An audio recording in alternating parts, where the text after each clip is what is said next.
grande ou não? A gente usa uma formulazinha hipotética e usa 3 variáveis. A primeira variável é a gravidade da doença.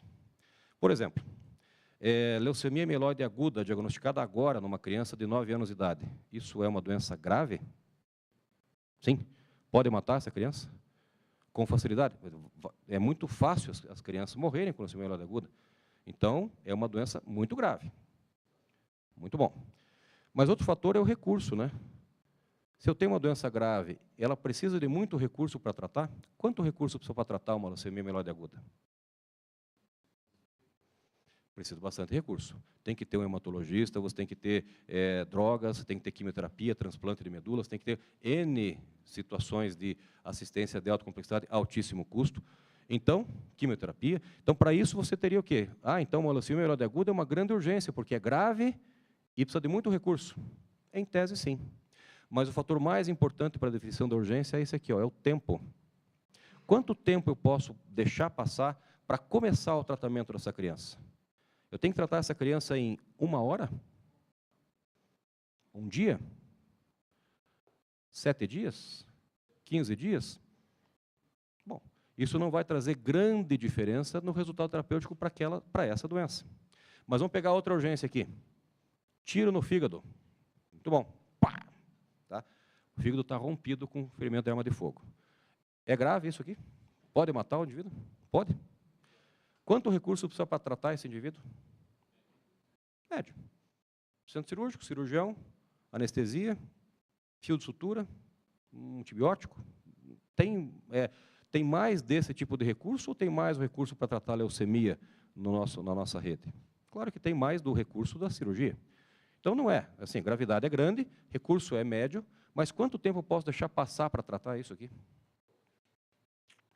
Se esse indivíduo não for operado em 1 hora após levar o tiro, ele vai ter uma chance aumentada de morte. Então, o tempo-resposta é a chave do tratamento da urgência. E no trauma, o conceito básico é, entre o momento do trauma e o momento do tratamento definitivo da lesão, no máximo nós podemos deixar passar 1 hora. Os seus pacientes traumatizados nos seus ambientes de trabalho têm que estar operados em 1 hora após acontecer o trauma. Cada um pensa no seu ambulatório, na sua estrutura, e pensa se isso é factível hoje onde vocês trabalham. Com certeza, tenho certeza que 100% de vocês vão dizer que não. E é verdade. No CIAT, a gente não consegue isso. Um indivíduo atropelado aqui, na esquina aqui da Getúlio Vargas. Muito bom. Atropelado agora. Muito bom. Em 1 minuto, alguém viu o paciente. Chamou o CIAT. Fazer ligação, falar com o médico regulador, custou mais 3 minutos. Muito bom. Em 4 minutos, após o trauma, a ambulância foi acionada. Vai vir para cá atender uma ambulância aqui do centro, quartel central ali. Então, ela vai demorar 5 minutos para chegar. 4 mais 5, 9. Desce a equipe. O tempo e o ideal para a gente ficar na cena é até 10 minutos.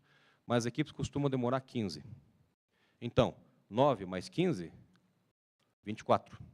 Aí a gente vai transportar esse paciente para ser operado, porque ele tem a fratura e tem uma lesão aberta lá, um ferimento no fígado. Vai demorar 10 minutos para chegar no trabalhador. Bom, era 24 mais 10, 34. Aí ele entra no hospital do trabalhador, ele tem que passar pela sala de emergência, a equipe tem que estar disponível para recebê-lo, confirmar o diagnóstico, clinicamente, um raio-x, enfim, pegar a veia do doente, soro, sangue, tomografia, e ele tem que entrar no centro cirúrgico e fazer a cirurgia. Dá tempo de fazer isso em 1 hora? Se tudo correr absolutamente perfeito, dá tempo. Mas a perfeição, ela não existe. Tá? A gente vai conseguir isso em alguns pacientes, mas a nossa meta é essa. Quando a gente trata a urgência, tem que considerar quão grave é a doença, por isso a classificação de risco é importante, saber esse teu paciente realmente é crítico ou não é crítico. Tá? Que recurso que eu preciso usar para tratá-lo? Vamos pegar uma outra urgência. Paciente com cefaleia, é uma urgência? É uma urgência. Cefaleia súbita. Tem cefaleias e cefaleias, né? Cefaleia por quê? Porque ontem eu fui lá comer um churrasco, bebi demais e tal, acordei com dor de cabeça. É um tipo de cefaleia. Bom, essa cefaleia, ela não é grave.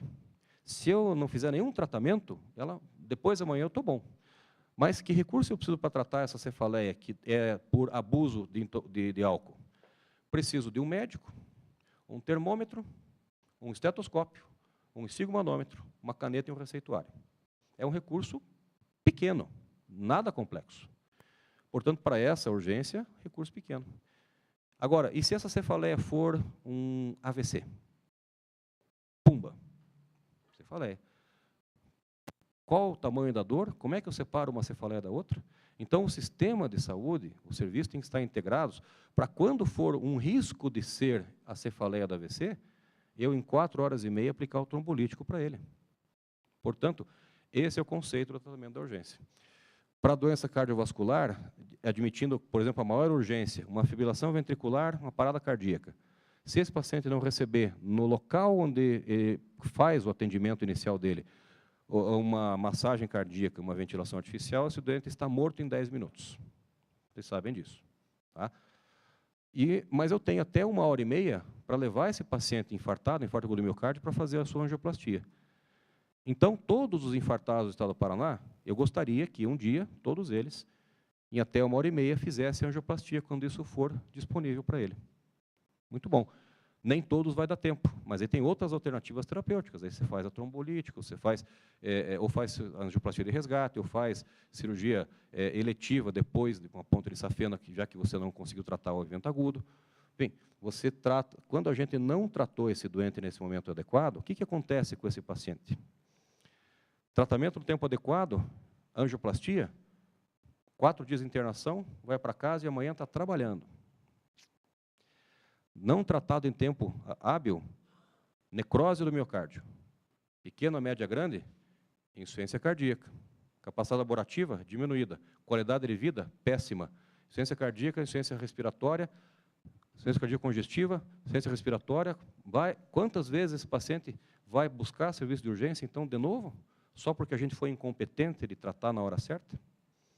Esse paciente vai alimentar o serviço de urgência 2, 3, 4, 5, 10 vezes. Há quantos dias de leito de UTI? Aí a gente não vai ter leito de UTI mesmo para todos. Tá? Neurovascular é similar, ou seja, em 1 hora eu tenho que ter o atendimento inicial desse doente e 4 horas e meia eu tenho que ter o trombolítico aplicado, se eu quiser recanalizar aquela artéria que foi obstruída. Para o trauma, 50% dos pacientes que morrem de trauma morrem na cena do acidente sem nenhuma chance de ser tratado. A lesão é tão grave que é incompatível com a vida. Mas outros 50% que não morrem, se eu operá-los em 1 hora após o trauma, tenho chance de resgatá-los. Porque 30% deles morrem de 4 a 6 horas depois do trauma, por insuficiência respiratória, choque não tratado, e 20% morrem 2 a 3 semanas depois, nas UTIs, com falência de múltiplos órgãos, com complicações cirúrgicas, infecciosas, e muitas vezes disso é devido ao atendimento inicial inadequado. Então, tendo em mente que o tempo-resposta é o mais importante, o que nos interessa é que a rede tenha capacidade, capilaridade para identificar que tem um doente, aonde ele está, qual a gravidade provável desse cidadão, porque a gravidade final a gente às vezes só vai confirmar lá no hospital, muitas vezes, e aonde que trata esse cara. Então, este é o conceito de tratamento de urgência. Identificar, estabelecer gravidade provável, dar acesso qualificado para o serviço para confirmar diagnóstico e fazer tratamento. Tá? E o que compõe, então, por fim, a rede de urgência e emergência do Estado do Paraná? 10 componentes. O primeiro componente é promoção, prevenção e vigilância. Reduzir as incidências de eventos agudos, reduzir o trauma, criação de ambientes seguros, comportamento social diferente do usual, se bebeu ou não dirige, e assim por diante. Tratar a diabetes e a hipertensão, se a gente não tratar a diabetes e a hipertensão, que são doenças de razoável, fácil manejo, se ela for acompanhada constantemente, você vai ter muitos episódios agudos. E, portanto, você não vai vencer encaixar esses pacientes no serviço. Atenção primária em saúde, a gente, às vezes, desconsidera na área da urgência, mas por que cargas d'água um cidadão entra num postinho de saúde do bairro onde ele mora? Porque ele não tem o que fazer? Não. Ele tem o que fazer, mas ele vai lá porque ele está com uma dor, com um mal-estar, com um mau jeito, com alguma coisa o está incomodando. Portanto, isso é um episódio agudo. Ah, mas será que é grave ou não grave? Não sei, mas é um episódio agudo, é uma urgência. Se você considerar o rol total das urgências, 70% delas podem ser tratadas sem nenhum prejuízo na atenção primária em saúde, porque são urgências de baixa complexidade. Agora, quando você não tem atenção primária em saúde disponível, para onde que o cidadão vai? Bom, eu não tenho postinho? Ah, eu vou no pronto-socorro, claro. Vou lá no pronto atendimento, vou ali no SEMUM, né? E daí ele entra numa fila e que, portanto, está sujeito a não ser atendido no momento se a urgência dele for grande. Isso aqui trata 70% das urgências. Tá? Resolutivo, sem risco para o doente. O terceiro componente é o SAMU. O SAMU e o ciático, a sua integração operacional. Para que serve o SAMU? O SAMU é um componente que pode viabilizar o deslocamento do paciente do lugar onde ele resolveu ficar doente para o lugar onde ele tem que ser tratado. É um sistema logístico de transferência do doente. E nessa transferência, assistência, atendimento durante o atendimento, o transporte dele.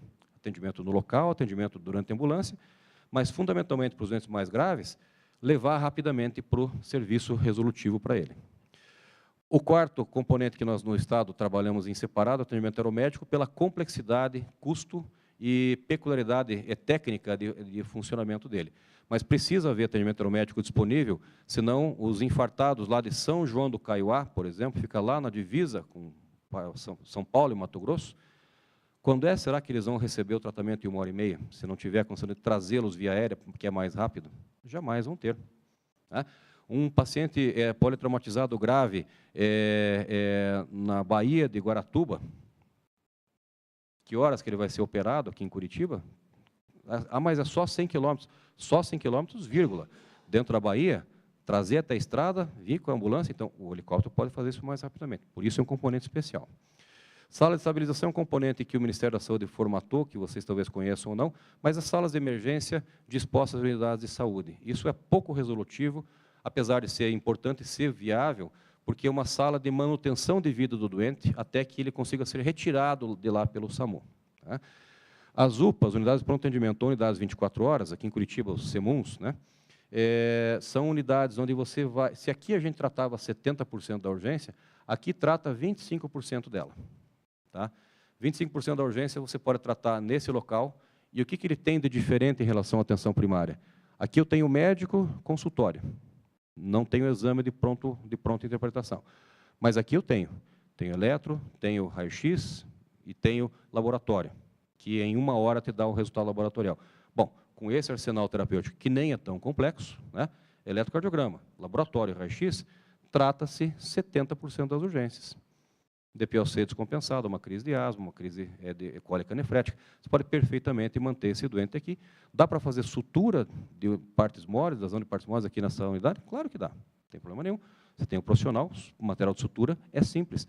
Não precisa, muitas vezes, levar esse doente para o 7º componente, que são os hospitais, as portas de urgências hospitalares.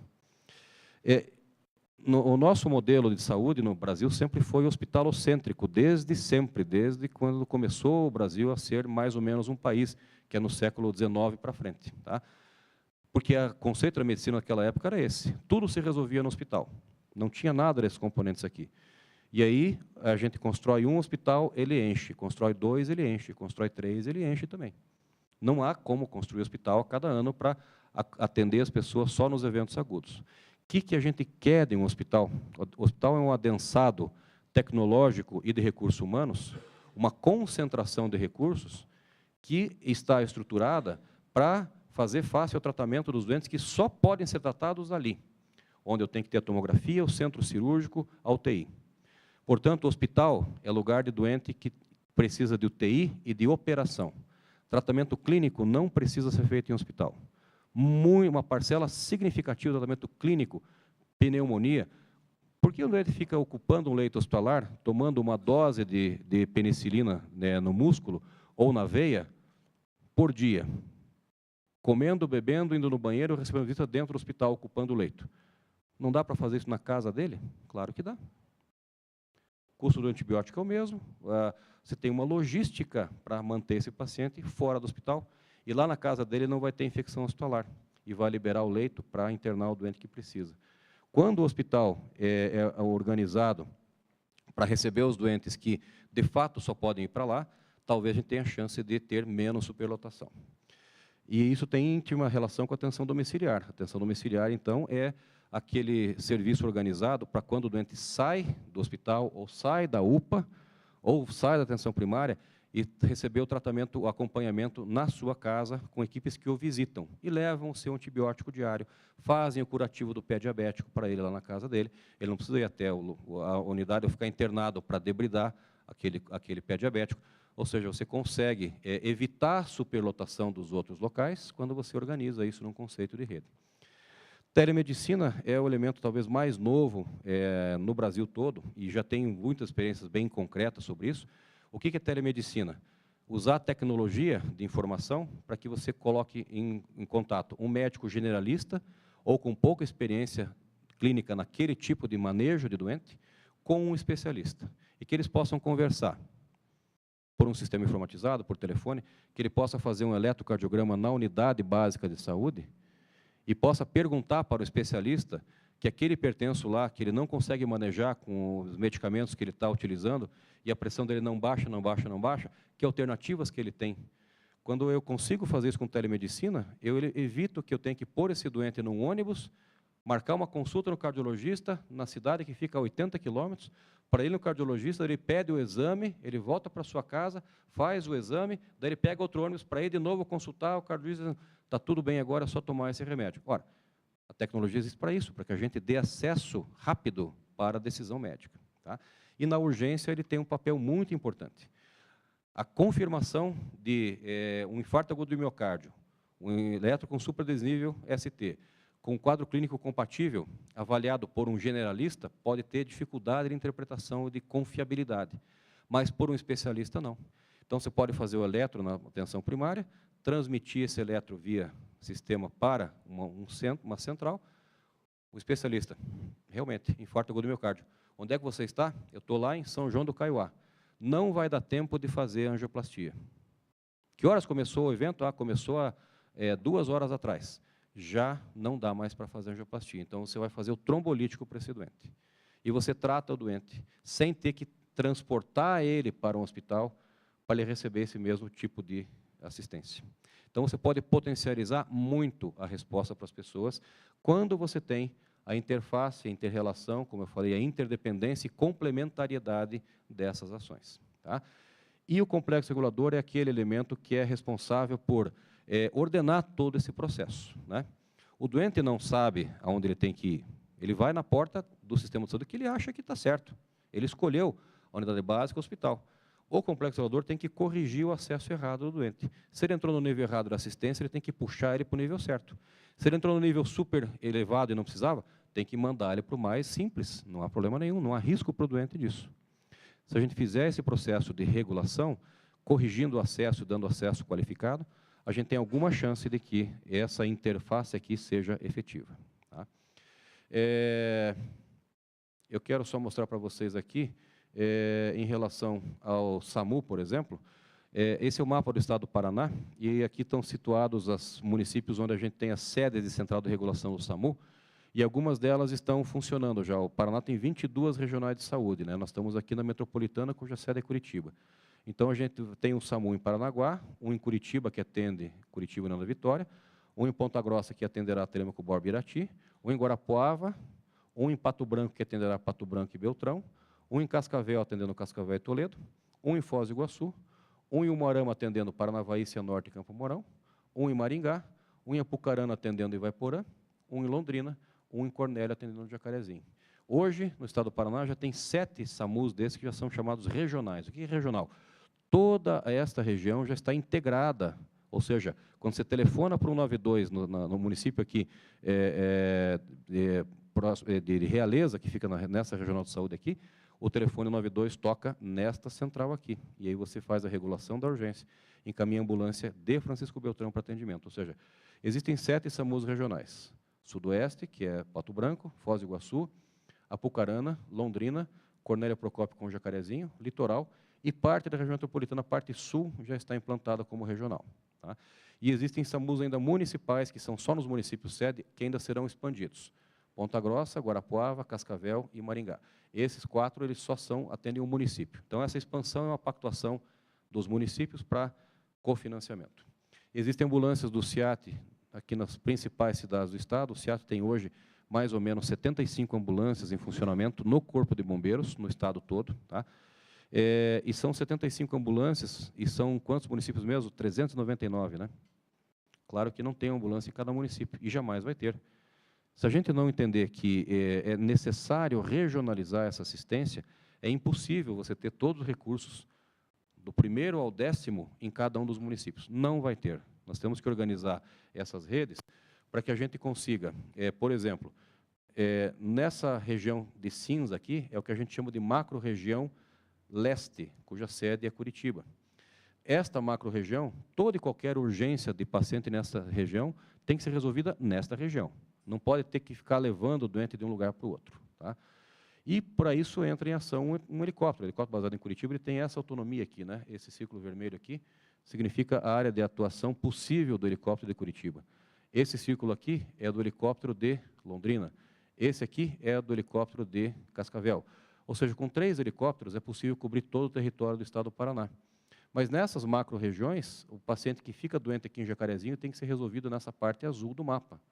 O que fica doente em Cianorte, nessa parte verde, e assim por diante. Não dá para ficar levando o doente de um lado para o outro. Tem que investir recursos para que haja implantação desses 10 componentes nessa região. Tá? Estabelecemos uma parametrização de hospitais para que a gente possa sugerir para os hospitais se organizarem seus serviços em portes. Tem hospital pequeno, médio e grande. Todos eles atendem urgência? Em geral, sim. Mas todos eles atendem bem urgência? Em geral, não. Então, se a gente quer atender a urgência corretamente, a gente precisa saber qual é o hospital, o que ele tem em funcionamento real. Então, nós propusemos uma parametrização que classifica os hospitais em portes A, B, C, D e E, complexidade decrescente, determinando que tipo de especialidade tem que ter plantão presencial, ou seja, 24 horas no hospital.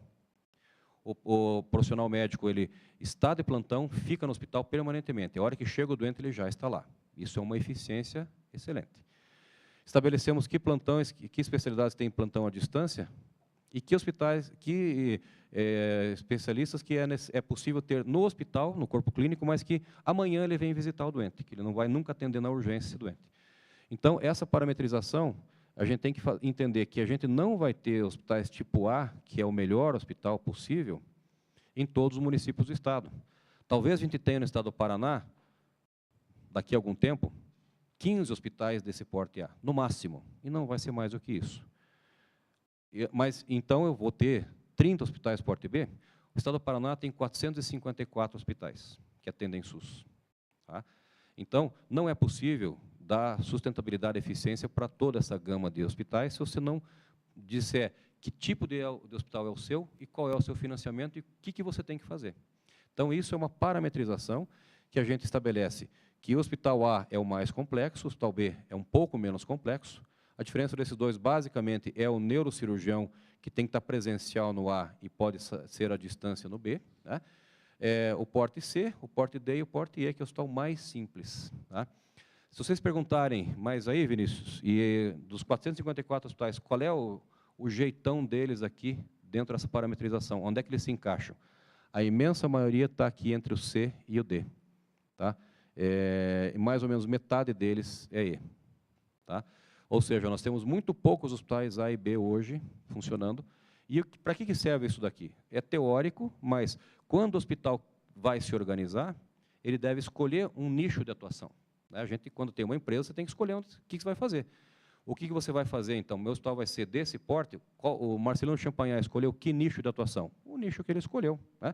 Então, ele se olha dentro da rede e escolhe, eu vou ser A, eu vou ser B, eu vou ser C, e canaliza recurso de investimento. E aí o Estado deve convergir também recursos para tentar dar essa sustentabilidade.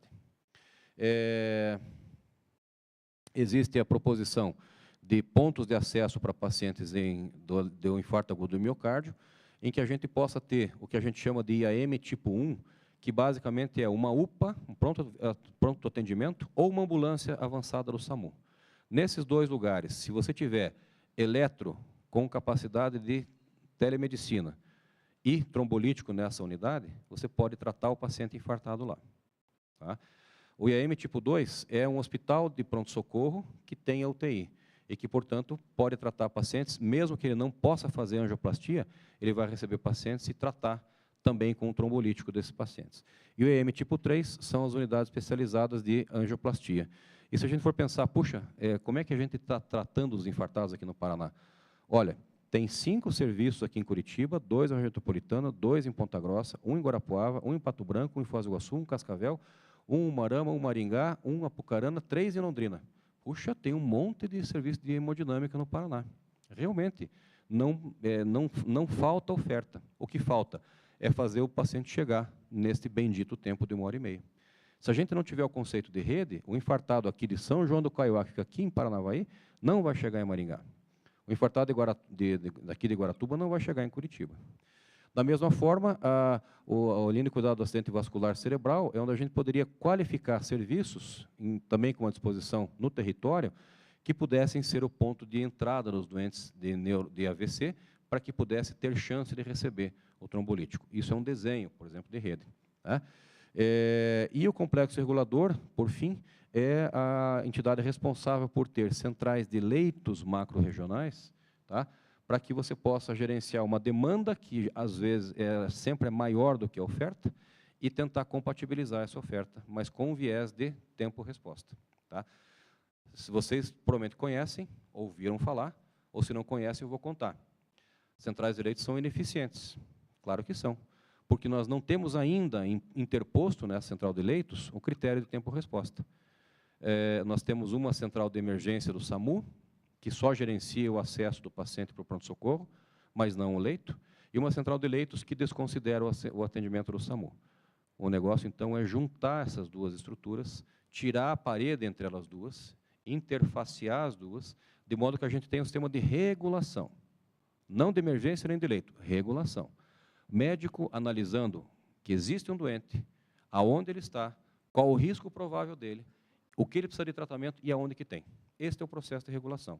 A gente tem que simplificar este processo, integrando com uma visão macro-regional. Em tese, caberia no estado do Paraná 4 centrais de regulação, leitos, SAMU, tudo junto. Tá? Porque a decisão médica pode ser feita à distância, a frota de ambulância tem que ser local, mas a decisão ela pode ser centralizada. Tá? E esse aqui é o montante de orçamentos que o Estado do Paraná, nós paranaenses, financiamos, né? Eu também me incluo, apesar de que eu faço a gestão desse recurso, mas eu sou paranaense, pago imposto. Aqui está a proposição de orçamento da Secretaria de Estado da Saúde para a rede de urgência desse ano. São 211 milhões de reais. Pode não ser muito, mas é um valor bem significativo. Tá? Bem significativo.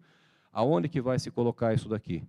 Investimento em hospitais, ou seja, construção de alas, a ampliação de serviços, a criação de leis de UTI, 37 milhões de reais. Equipamentos,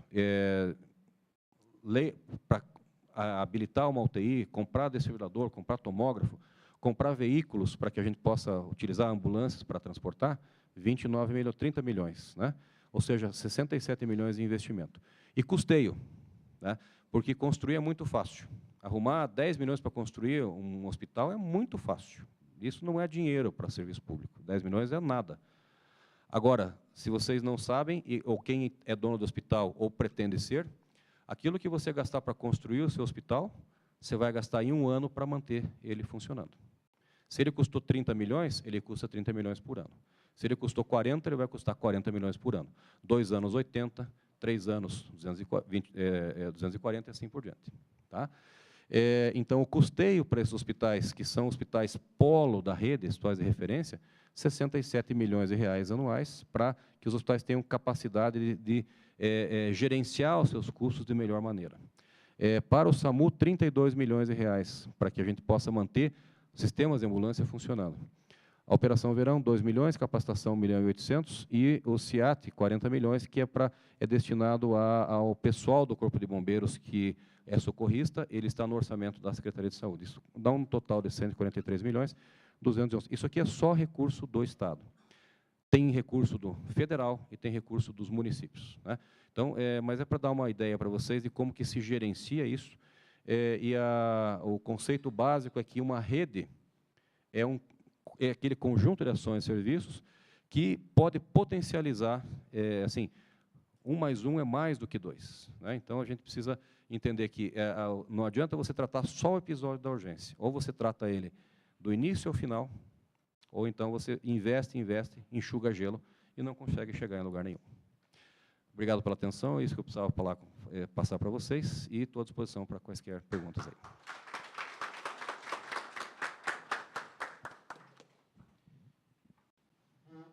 Então, dando continuidade, agora vamos abrir um espaço, lembrando a todos que já é meio-dia e 16 aí, um espaço para as perguntas, conforme a gente já havia falado. Se alguém tiver alguma pergunta, passar a palavra aqui, Paulo.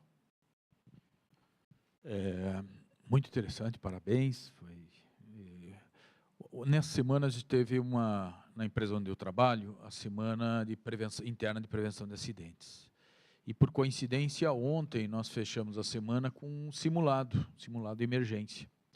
E o simulado foi bem interessante, ele na rotatória, na frente onde a empresa sai, tem uma rotatória. Lá jogamos um carro com apoio do governo, com apoio da Guarda Municipal, com apoio dos órgãos que se chamam PAN, né? Atendimento às emergências, pronto atendimento à emergência, faz parte de todo o grupo de bombeiros e tudo mais. Jogamos um carro, uma pessoa simulada que tinha no chão, até as pessoas acharam que era de verdade mesmo. Chegou a ambulância para atender, fez todo um atendimento, fez para deixar claro o simulado, e logo em seguida que passava essa situação, tinha uma faixa. Isso foi só um simulado, mas poderia ser realidade. Por isso, preste atenção, tenha atenção na estrada e tudo mais. Então, foi uma situação bem interessante. Por que eu citei isso? Porque, quando falamos de urgência e emergência, tempo é vida, né? É até da questão do tema que a gente discutiu. Tempo é vida. Lógico, os simulados, treinamento, preparação, fazem parte desse processo. Além disso, olhando para as empresas aqui, o que mais, pergunto para a mesa, poderia ser aí uma recomendação que visam como ideias que poderiam também agregar nessa questão do tempo, né? Um regulador, um sistema regulador dentro da empresa, alguma coisa nesse sentido. Então, é isso que eu gostaria de ter de informação. A realização de simulados ela é muito interessante porque você operacionaliza um planejamento. Não adianta você escrever um papel muito lindo de morrer, seu plano de emergência, né? E aí, na hora do plano de emergência, como é que era mesmo? Espera só um pouquinho. Onde é que está a página qual? As pessoas têm que saber fazer, né? Então, quando você está fazendo sua faculdade de medicina, você aprende a fazer intubação, você aprendeu na teoria. Aí, quando você vai fazer na prática, vê que não é tão simples assim. Tem umas que são fáceis, outras que não são fáceis. O simulado é essencial para isso, para você praticar, para você ver, configurar em realidade a tua atuação. Mas o simulado, isoladamente, ele é um evento de treinamento, que você aprimora as suas habilidades psicomotoras, tá? E a sua interface. Mas a eficiência do simulado ela é tão maior quanto maior a integração com a cadeia da assistência. Então, por exemplo, simular um atendimento dentro da empresa não pode acabar quando a ambulância sair pela porta da empresa. Ela tem que ser identificado o doente, o sistema de regulação, o sistema regulatório tem que receber essa informação, designar para onde esse doente deve ser levado, fazer esse doente chegar efetivamente lá, para que ele possa receber um atendimento simulado na sala de emergência, para que ele possa receber um atendimento simulado no centro cirúrgico, medir tempos, medir hiatos, identificar problemas. Então, assim, os simulados eles são muito importantes, mas eles devem procurar, na medida possível, acho que ampliar a integração dos órgãos. É o conceito de rede, que eu acho que é fundamental. E o que as empresas podem fazer? Por exemplo, todo mundo que tem um serviço médico organizado, que pode potencialmente ter pacientes de urgência, pode ser um ambulatório clínico, pode ser um ambulatório de uma indústria, que pode ter um paciente traumatizado, que pode ser grave, tem que ter interface com o sistema regulatório regional. Aqui na região metropolitana, o SAMU deve ser acionado sempre, todas as vezes, que você tiver um doente que você acha que não dá conta no seu serviço. Tá? Você avaliou, não é assim, já fez a avaliação inicial, identificou que existe esse doente. Se você tomar a decisão sozinho, ou você contratar um serviço de um hospital que você vai referenciar, tudo bem. Se isso for eficiente e der tempo de fazer o tratamento correto, beleza. Se você não tem essa interface com o hospital, deve utilizar o sistema público. E, portanto, um regulador dentro do serviço? Pode, perfeitamente bem. Mas o regulador, fazer regulação médica não é simples, é um trabalho que tem que ser aprendido, não tem curso de regulação. Tá? O que o regulador faz? Tem que ter uma boa experiência profissional, ele tem que entender muito bem de várias doenças, pode não ser especialista em nenhuma, mas tem que ter um conceito muito claro disso, porque o regulador trabalha com informações limitadas, não confirmadas, hipotéticas, com diagnóstico sindrômico, e com base nisso ele tem que olhar a sua rede e direcionar o doente. Então, fazer isso pelo próprio serviço médico é possível, não é impossível. Mas certamente haverá pacientes que necessitarão de um suporte adicional que você não tem contratualizado na tua empresa ou que você não tem disponível de imediato. Nesses casos, é necessário interface com o SAMU. E quem não tem essa interface, né, se você hoje levantar o telefone e ligar para o SAMU, o SAMU vai atender igualmente a todos. Se você tem uma empresa com 1000 funcionários e que você tem risco potencial, de vez em quando faz uma visita lá na regulação do SAMU e diga: doutor Alain, que atualmente é o médico-chefe do SAMU, bom dia, eu sou da empresa tal, lá eu tenho um ambulatório, né? Tudo bem? Posso pedir ajuda? O que eu posso ajudar? Essa interface, ela tem que ser construída. Tá? O ideal é que o poder público não vai em cada empresa ainda, não tem essa capacidade de perguntar o que tem instalado e como que organiza. Então, se a empresa espontaneamente puder antecipar essa informação para a regulação, é importante. Por exemplo, essa empresa tem brigada de incêndio, porque a regulação de emergência médica é da vítima, mas o incêndio é do bombeiro. Então, essa interface, regulação SAMU, regulação bombeiro, tem que ser existida também. Você gerencia um risco com incêndio dentro da empresa, e quando é que você chama o bombeiro? É exatamente esse momento que você chama o bombeiro para te dar apoio, que no teu plano de emergência está escrito, é o mesmo momento que você, para a vítima, tem que chamar o sistema público, quando for necessário. Tá? E um outro detalhe, que eu não sei se alguém teria interesse de saber, mas se você tem os seus funcionários com plano de saúde, não é desprezível que ele seja atendido numa rede privada. Pelo contrário, é desejável pelo SUS que a rede privada seja a mais usada possível. Você já contratou esse serviço. O doente não tem que onerar uma fila de SUS, não tem que competir com doentes que só têm aquela opção, então pode perfeitamente usar a rede privada, contanto que, naquele hospital que você tem contratualizado, o recurso assistencial seja adequado e suficiente. Porque se ele não for adequado e suficiente, pode ir para o público sem problema nenhum. Não é proibido, não é moral, pelo contrário, é legal você, mesmo com assistência privada contratada, usar o serviço público. Todos aqui são brasileiros e todos estão submetidos à mesma regra da Constituição. Isso eu falo pelo Estado, não falo pelos municípios. Mas para nós, para o Estado do Paraná, todo brasileiro, independente de ele ter assistência privada ou não, ele é um brasileiro e se ele quiser usar o sistema público, ele vai usar. Não há problema nenhum. Tá? Ele tem o mesmo direito de todos. Uma pergunta a mais aí. Acho que vamos em Paulo Zeto. Eu passo a palavra para você. Tem o sorteio do tablet. Tá, tem mais uma lá. Vamos lá. Não esqueça aí, segura um pouquinho para ser sorteado aí, para não sair antes. Você quer o uso do telefone? Só escutar a pergunta. Da apresentação que todos fizeram, foi fantástico. Teve uma questão que o Dr. Miguel colocou, que eu achei muito interessante, com relação à quantificação de quanto um médico pode atender, e a gente que é médico do trabalho, quando você chega numa empresa, você tem que ver quanto que a empresa pode investir, e deve investir legalmente. Né? Até o senhor citou uma normativa, que deve estar no nosso site nessa semana já, né, Paulo? E a gente pode consultar. E o colega Michel, quando falou, ele falou que quem gera o risco é responsável por ele. E o Dr. Vinícius colocou que toda a estrutura do Paraná para atender. Então, foi uma coisa extremamente completa.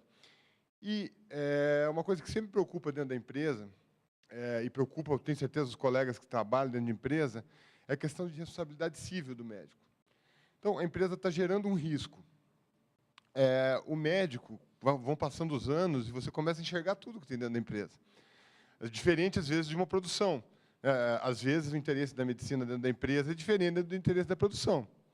E a produção pode gerar um risco que o médico enxerga e notifica a empresa. A minha pergunta para a banca, para quem tiver puder responder, é: até onde chega a responsabilidade do médico dentro da empresa? Enfim, eu estou vendo uma coisa, estou vendo um risco, informei a empresa, naquele momento, não investiu naquilo. Até onde vai a responsabilidade do médico se acontecer realmente um sinistro, uma coisa que poderia ter sido evitada e que você notificou a empresa? Qual que seria o ponto onde o médico realmente pode ser responsabilizado civilmente pela responsabilidade de ter permitido que o risco causasse determinada patologia?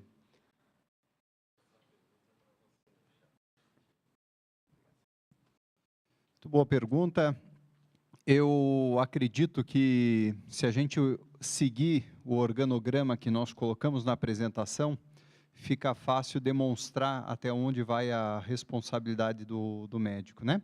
Os dois pilares iniciais da prevenção são a identificação dos perigos, avaliação dos riscos e as proposições das medidas de redução, certo?